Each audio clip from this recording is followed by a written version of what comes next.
Hello friends, welcome back to my channel learn with Richa.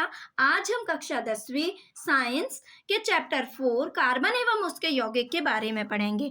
तो carbon carbon क्या है? एक तत्व है, आवर्त सारणी में एक तत्व है ना।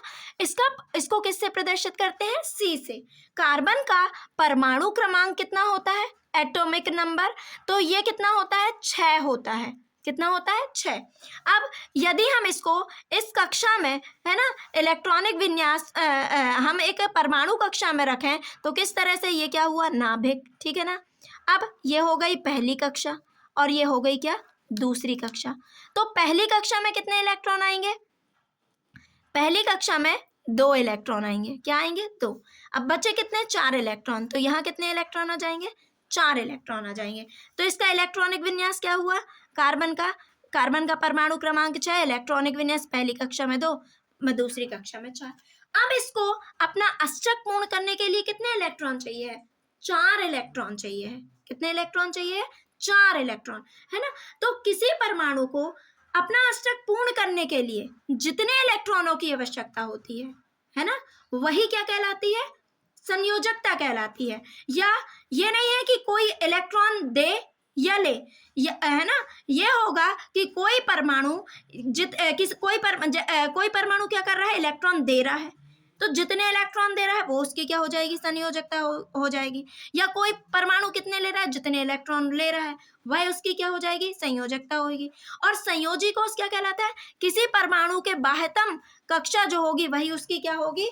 बाह्यतम कक्षा में उपस्थित इलेक्ट्रॉनों की संख्या, है ना, वही क्या कहलाएगा? संयोजी कोष कहलाएगा।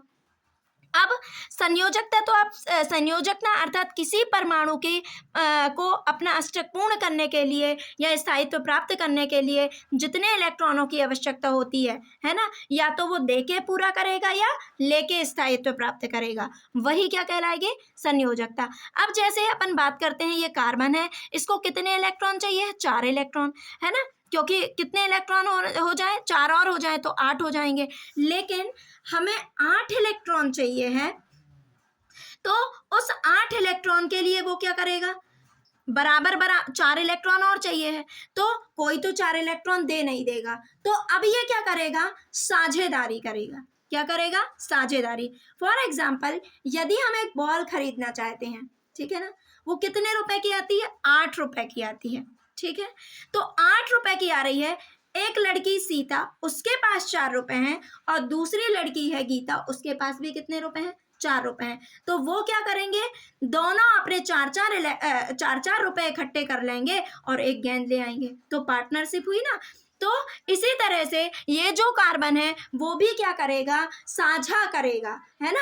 और साझे से जो बंध निर्मित होगा वही क्या कहलाएगा? सहसंयोजी बंध। क्या कहलाएगा? सहसंयोजी बंध। अर्थात सहसंयोजी बंध क्या कहलाता है? 2 परमाणुओं के बीच बराबर इलेक्ट्रॉन युग्म के साझे से जो बंध निर्मित होगा वही क्या कहलाएगा? सहसंयोजी बंध। ठीक है ना। किन्हीं 2 परमाणुओं के बीच इलेक्ट्रॉन युग्म के साझे से जो बंध निर्मित होता है उसे क्या कहते हैं? सहसंयोजी बंध कहते हैं। फॉर एग्जाम्पल, यदि हम बात करते हैं किसकी? हाइड्रोजन की, तो हाइड्रोजन का परमाणु क्रमांक कितना होता है? 1 होता है। ठीक है ना। हमें क्या बनाना है? H2 बनाना है। अब H2 कैसे बनेगा? तो हाइड्रोजन का परमाणु क्रमांक क्या है? 1। इसकी कक्षा में कितने इलेक्ट्रॉन? 1।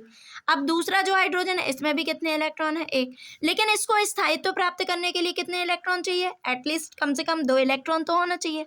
तो क्या होगा? 2 इलेक्ट्रॉन होना चाहिए, तो 2 तो नहीं है, तो ये क्या करेगा? ये भी अपना 1 इलेक्ट्रॉन देगा और ये भी क्या करेगा? ये 1 इलेक्ट्रॉन देगा। तो क्या हुआ? इसने भी अपने 1 इलेक्ट्रॉन का साझा किया, इसने भी अपने 1 इलेक्ट्रॉन का साझा किया। तो 1-1 इलेक्ट्रॉन का साझा हुआ तो क्या हो गया?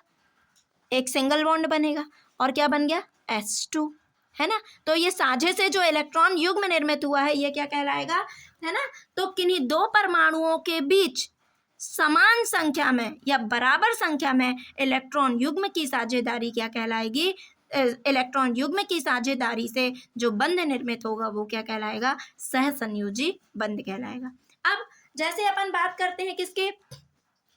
हाइड्रोजन के बाद अपन बात करते हैं ऑक्सीजन की। किसकी बात करते हैं? ऑक्सीजन, ऑक्सीजन का परमाणु क्रमांक कितना होता है? 6, 8, कितना होता है? 8 होता है ऑक्सीजन का। तो इसकी पहली कक्षा में कितने इलेक्ट्रॉन होंगे? 2। दूसरी कक्षा में कितने इलेक्ट्रॉन होंगे? 6। यदि हम बात करते हैं इसमें कितने इलेक्ट्रॉन है? 2। दूसरी कक्षा में कितने इलेक्ट्रॉन है? 6। ठीक है ना। अब 6 इलेक्ट्रॉन है तो दूसरी कक्षा में कितने इलेक्ट्रॉन होना चाहिए? 8। तो अब ये क्या करेगा? इसे यदि 2 इलेक्ट्रॉन और मिल जाए तो ये क्या प्राप्त कर लेगा? स्थायित्व प्राप्त कर लेगा, है ना। तो अब इसे कोई 2 इलेक्ट्रॉन तो दे नहीं देगा ऐसे ही, है ना। तो ये क्या ना ये अपने 6 इलेक्ट्रॉन त्याग सकता है ना। तो क्या करेगा? जैसे ऑक्सीजन और ऑक्सीजन O2 बनता है, O2 बनता है ना। तो ये क्या करता है कि बाह्यतम कक्षा में कितने इलेक्ट्रॉन है? 6, ये बना दिया। तो ये क्या करेगा? ये जो ऑक्सीजन है ये इस ऑक्सीजन से क्या ले लेगा? 2 इलेक्ट्रॉन ले लेगा। और ये भी क्या करेगा? इस ऑक्सीजन से 2 इलेक्ट्रॉन ले लेगा। तो 6, इसके 6, 2, 8 और यहाँ भी 6, 2, 8। तो इन्होंने क्या किया? बराबर संख्या में इलेक्ट्रॉनों का क्या कर लिया? साझा कर लिया, पार्टनरशिप हो गई। और ये क्या बना लिया? कितने कितने इलेक्ट्रॉन दिए? 2 इलेक्ट्रॉन। तो ये हो गई, कौन सा बंध पाया गया? डबल बॉन्ड, है ना, O2 बन गया। ठीक है ना। अब अपन आते हैं तो आप समझ गए होंगे कि सहसंयोजी बंध क्या होता है। सहसंयोजी मतलब इसका मतलब ये है कि साझा होना चाहिए, पार्टनरशिप तो होगी, है ना। बिना पार्टनरशिप के कुछ नहीं होगा। ठीक है ना। अब देखो जैसे अपन बात करते हैं CH4 की, तो हम बात करते हैं CH4 की। तो कार्बन, ठीक है ना, कार्बन, इसके बाह्यतम कोश में कितने इलेक्ट्रॉन होते हैं? 4 इलेक्ट्रॉन होते हैं। चलिए 1, 2, 3, 4। अब ये क्या है? हाइड्रोजन। कितने हाइड्रोजन है? 4। इनके पास कितने कितने इलेक्ट्रॉन है? 1 इलेक्ट्रॉन है। ठीक है ना। कितने कितने इलेक्ट्रॉन है? 1 इलेक्ट्रॉन है। तो अब ये भी तो स्थायित्व प्राप्त करना चाहते हैं, इनको 1 इलेक्ट्रॉन और कोई दे दे और कार्बन को कोई 4 इलेक्ट्रॉन दे दे, है ना। तो अब ये क्या करेगा? ये जो कार्बन है वह क्या करेगा? ये जो हाइड्रोजन है कार्बन के 1 परमाणु के 1 इलेक्ट्रॉन के साथ क्या कर लेगा? साझा कर लेगा। ये हो गया। तो ये क्या हो जाएंगे? 2 हो जाएंगे। ये इस तरह से बन गया। और ये जो कार्बन है, ये जो कार्बन है ये चारों हाइड्रोजन के 1 इलेक्ट्रॉनों को के साथ साझा कर लेगा। ये कितने हो गए? ये क्या करेगा? कार्बन जो है, ये जो हाइड्रोजन है, इनके ये जो 1 इलेक्ट्रॉन है इनके साथ क्या कर लेगा? इन चारों हाइड्रोजन के 1 इलेक्ट्रॉनों के साथ साझा कर लेगा और क्या बना लेगा? CH4। क्या बना लेगा? CH4। ठीक है ना। तो ये हो गया, ये भी एक सहसंयोजी बंध है। ठीक है ना। अब हम सहसंयोजी यौगिकों के गुण पढ़ते हैं। तो सहसंयोजी यौगिक जो होते हैं, इनके बीच जो बंध पाया जाता है वो ये जो बंध पाया जाता है सहसंयोजी यौगिकों के गुण। तो सहसंयोजी यौगिकों के बीच जो अंतराणु का आकर्षण बल पाया जाता है वो कैसा होता है? अंतराणु आकर्षण बल मतलब अणुओं के बीच जो आकर्षण बल पाया जाता है वो क्या होता है? दुर्बल होता है। कैसा होता है? दुर्बल होता है। दूसरी विशेषता यह है कि इनके गलनांक और क्वथनांक जो होते हैं वो क्या होते हैं? निम्न होते हैं। क्या होते हैं? निम्न होते हैं। नमक देख लो आप, नमक NaCl, ठीक है ना। नमक भी तो एक सहसंयोजी यौगिक का उदाहरण है। इसके बाह्यतम कक्षा में कितने इलेक्ट्रॉन होंगे? 1 इलेक्ट्रॉन। इसकी बाह्यतम कक्षा में 7 इलेक्ट्रॉन। नहीं, ये नहीं होगा। ठीक, इसमें दूसरा बंध पाया जाएगा। तो ये क्या हो जाएगा? नहीं, HCl, है ना। ये जो HCl अम्ल है इसमें भी क्या पाया जाता है? सहसंयोजी बंध पाया जाता है। ठीक है ना। इसमें क्या पाया जाएगा? H अपने 1 इलेक्ट्रॉन का साझा किसके साथ करेगा? क्लोरीन के साथ। क्लोरीन से 1 इलेक्ट्रॉन ले लेगा और क्लोरीन किससे ले लेगा? हाइड्रोजन से ले लेगा। इसके बीच इनके जो गलनांक व क्वथनांक होते हैं वो क्या होते हैं? निम्न होते हैं। और ये क्या होते हैं? विद्युत के कुचालक होते हैं। क्या होते हैं? विद्युत के कुचालक होते हैं। ठीक है ना। ये तो इनकी क्या विशेषता है? सहसंयोजी यौगिकों की विशेषता है कि इनके बीच क्या पाया जाता है? दुर्बल आकर्षण बल पाया जाता है। अंतराणु का आकर्षण बल, इनके अणुओं के बीच, परमाणुओं के बीच जो आकर्षण बल होता है वो क्या होता है? दुर्बल होता है। इनके गलनांक व क्वथनांक क्या होते हैं? निम्न होते हैं। और ये जो यौगिक होते हैं वो विद्युत के क्या होते हैं? कुचालक होते हैं। ठीक है ना। अब अपन आते हैं कार्बन। कार्बन की अपर रूपता। अपर रूपता मतलब जब क्या होता है, एक ही पदार्थ अपने भिन्न भिन्न रूपों को प्रदर्शित करता है, तो यह गुण क्या कहलाता है, अपर रूपता कहलाता है। जब एक ही तत्व क्या करेगा, अपने भिन्न भिन्न रूपों को प्रदर्शित करेगा, तो वह क्या कहलाएगी, अपर रूपता। तो कार्बन की अपर रूपता प्रदर्शित करने वाले पदार्थ है ग्रेफाइट, हीरा और फुलरीन। ठीक है ना। तो ग्रेफाइट, हीरा, फुलरीन, है ना। तो ग्रेफाइट जो होता है वह क्या होता है, विद्युत का क्या होता है, सुचालक होता है। ग्रेफाइट क्या होता है, विद्युत का सुचालक होता है। अब अगला क्वेश्चन यह है कि अब जैसे प्रश्न पूछता है CO2 की इलेक्ट्रॉन बिंदु संरचना लिखिए। तो आइए देखते हैं। जैसे CO2 है तो कार्बन का परमाणु क्रमांक कितना होता है, कितना होता है, 6। इसके बाह्यतम कोश में कितने इलेक्ट्रॉन होते हैं, 4। तो लिख लेते हैं अपन 1 2 3 4। ठीक है ना। ऑक्सीजन, ऑक्सीजन ये देखिए, कार्बन, कार्बन के परमाणु क्रमांक कितना होता है, 4। तो ये हो गए 2 2 4। बाह्यतम कोश में कितने, 6 इलेक्ट्रॉन।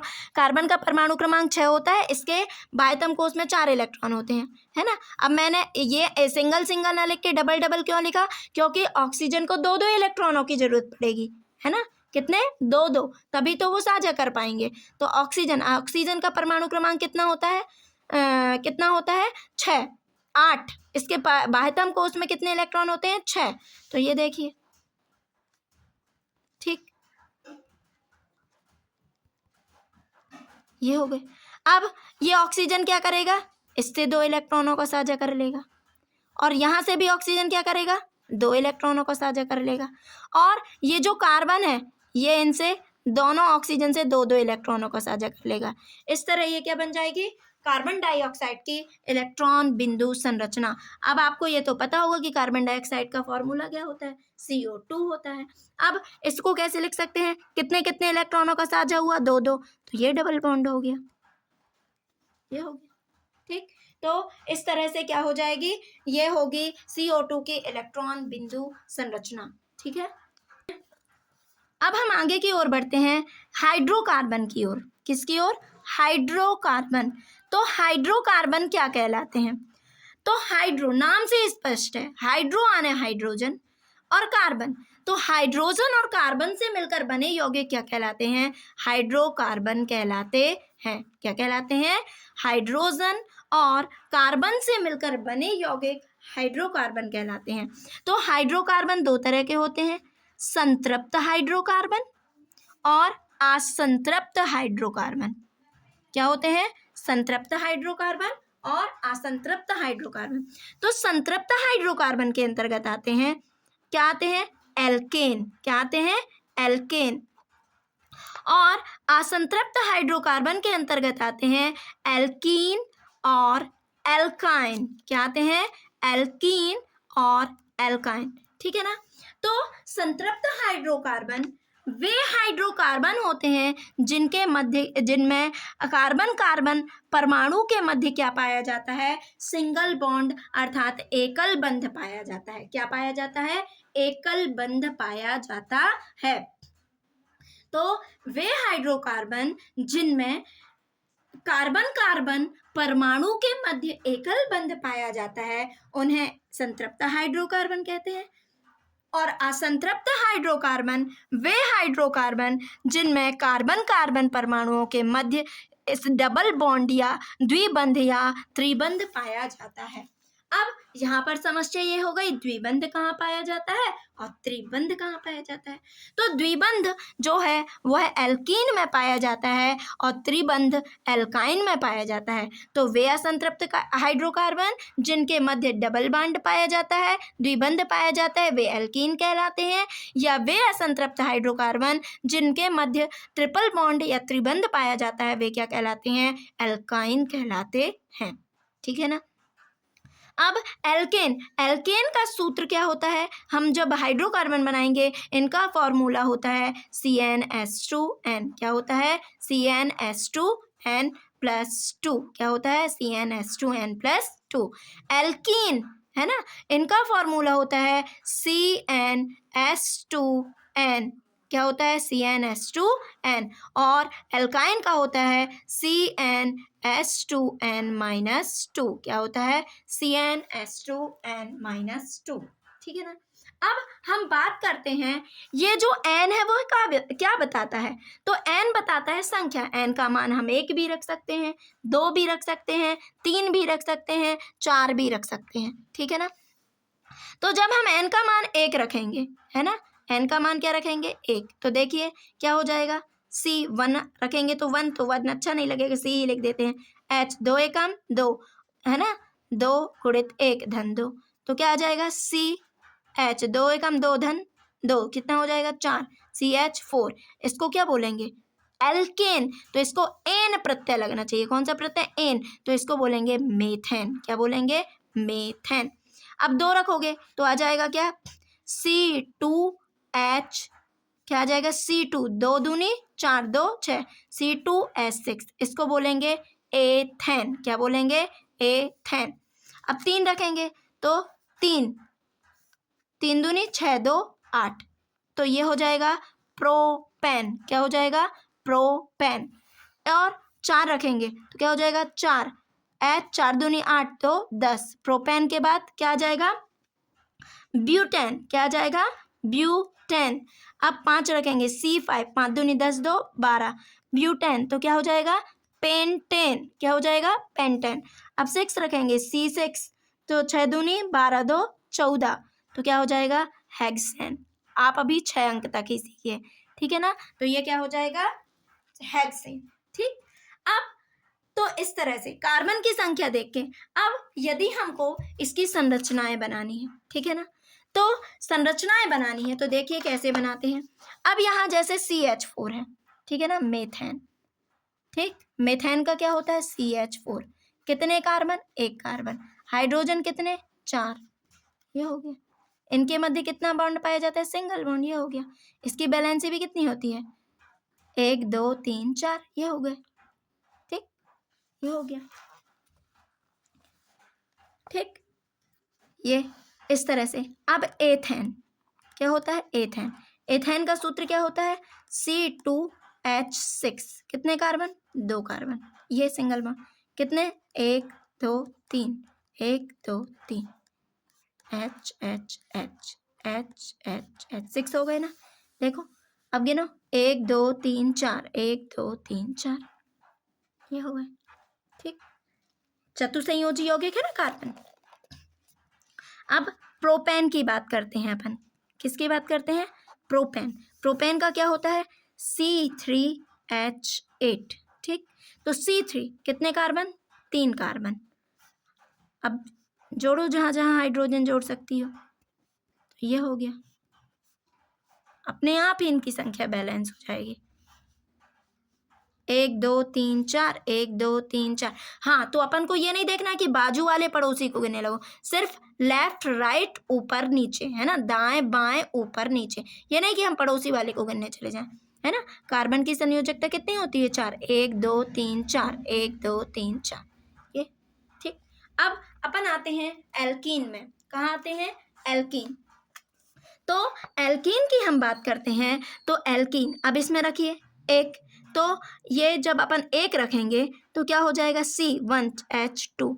अब हमें क्या पता है कि इनके में कार्बन कार्बन परमाणु के मध्य क्या पाया जाता है डबल बॉन्ड। अब इसमें तो 1 ही कार्बन है तो इसका अस्तित्व तो नहीं होगा, तो ये किस नंबर से शुरू होगा नंबर 2 से, किस नंबर से 2 नंबर से, तो क्या हो जाएगा C2, 2 दूनी 4, फिर C3H6, C4H8, ये हो गया। अब आपको इसका नाम 2 नंबर वाले को यहाँ एथेन बोले थे, अब यहाँ इन प्रत्यय लगा दीजिए, ये क्या हो जाएगा एथीन, प्रोपीन, ये हो जाएगा ब्यूटीन, ये हो गया, ठीक।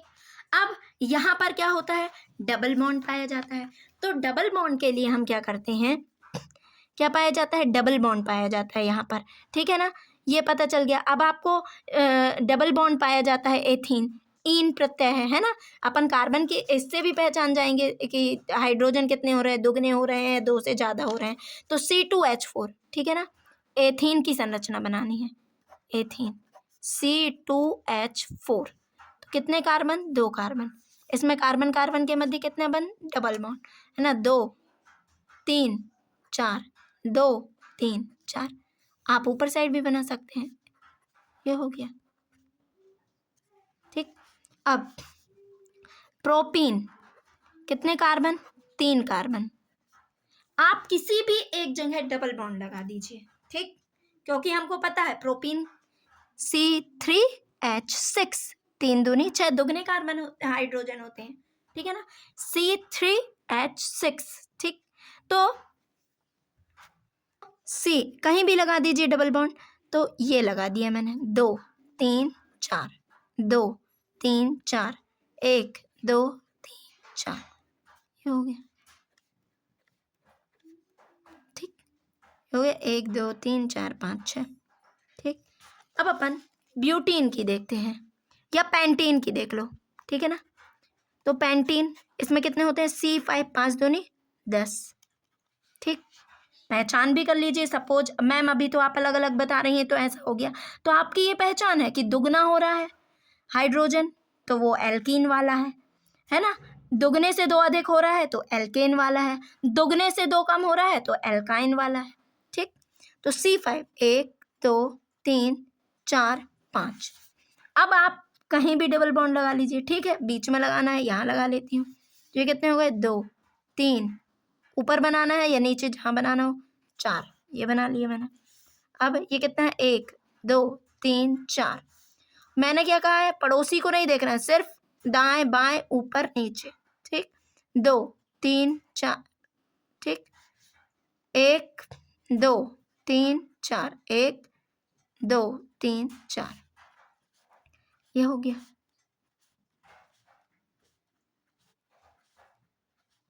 गिनो, 1 2 3 4 5 6 7 9 10 हो गए, ये है इस तरह से। अब अपन आते हैं एल्काइन पर। कहाँ आते हैं, एल्काइन। एल्काइन, इसका सूत्र होता है CnH2n-2। इसमें भी जब 2 कार्बन होंगे तभी तो ट्रिपल बॉन्ड लग पाएगा, तो 1 नंबर में तो अस्तित्व ही नहीं रहेगा, ठीक है ना। तो 2 नंबर से ये भी शुरू होगा, है ना। तो ये आपसे ऑब्जेक्टिव में पूछ सकता है कि इनका अस्तित्व कहाँ से होता है, जब कार्बन की संख्या 2 होती है। तो 2, ठीक, C2 2 दूनी 4, 4 में से 2 गए 2, 3 3 दूनी 6, 6 में से 2 गए 4, इस तरह से ये होगा। तो इनको बोलेंगे आयन प्रत्यय जोड़ दीजिए, सिर्फ इनके नाम में आयन, तो ethyne, propyne, butyne, pentyne, hexyne, heptyne, ठीक है ना, ये इस तरह से। तो आइए देखते हैं अब इनकी संरचना के लिए एल्काइन, जैसे हमने ले लिया हेक्साइन, ठीक है ना, हेक्साइन यानी 6 कार्बन, तो 6 6 दूनी 12, 12 में से 2 गए 10, तो C6H10, ठीक है ना। कितने कार्बन, 6, 1 2 3 4 5 6, ठीक, ये हो गया। कहीं भी ट्रिपल बॉन्ड लगा दो, जहाँ आपको लगाना है यहाँ लगा देती हूँ, 3 और 1 4, ये हो गया। तो यहाँ कुछ नहीं, 1 2 3 4, 3 और 1 4, ठीक, 1 2 3 4, 1 2 3 4, 1 2 3 4, ठीक। 4 क्यों गिनते हैं, क्योंकि कार्बन के संयोजी कोष में कितने इलेक्ट्रॉन, कार्बन एक चतुसंयोजी यौगिक है, इसके संयोजी कोष में कितने इलेक्ट्रॉन होते हैं, 4।